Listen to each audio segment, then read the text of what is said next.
అందరికీ నమస్కారం అండి. బాగున్నారా? నేను ఒక ట్రై చేద్దాం అనుకుంటున్నాను.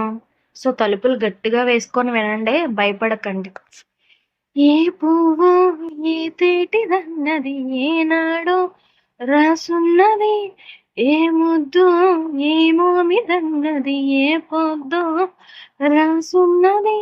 బంధాలై పెనవేయు వయసుకు అందాలే దాసోహమనగా మందారం విరబూయు పెదవుల మధువులనే చవి చూడమని పరువాలే. అక్క అక్క ఆగాగు. ఎస్పి బాలసుబ్రహ్మణ్యం గారి నుంచి కాల్ వచ్చిందా ఏంటి? నీలో ఉన్న గాన కోకిలని ఓ తట్టి తట్టి మరీ నిద్రలేపుతున్నావు. అయ్యో అదేం లేదండి. అంత పెద్ద మనిషి నుంచి మనకు కాల్ ఎలా వస్తది? ఆయన కాలం చేశారు కదా. సర్లేండి. ఏదో నాలో ఉన్న గాన కోకిలని మీకు కూడా చూపిద్దామని అలా ట్రై చేశాను. మరి నా వాయిస్ ఎలా ఉందో చిన్న లైక్ ఇచ్చి కమెంట్ చేసేయచ్చు కదా.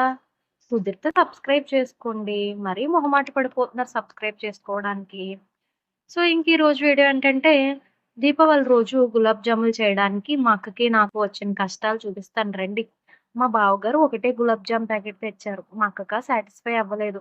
ఏంటి ఒకటే తెచ్చారు అని అడిగితే, అదే సరిపెట్టి సరిపోతుంది అన్నారు. మా అక్కకి కోపమొచ్చి నీళ్ళెక్కువేసేసింది.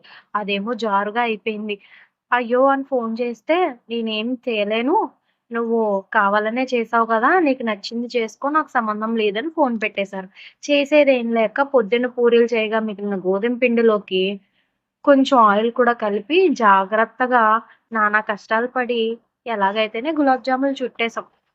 తర్వాత స్టవ్ వెలిగించి పంచదార పాకం పెట్టేసి లైట్‌గా తీగ పాకం వచ్చిన దాకా స్టవ్ కట్టేసామనమాట.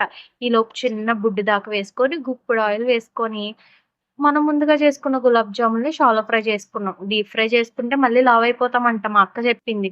గులాబ్ జాములే పాకుండలని భయపడకండి. మీ ఇంట్లో కూడా ఇలాంటి అక్కలున్నారా?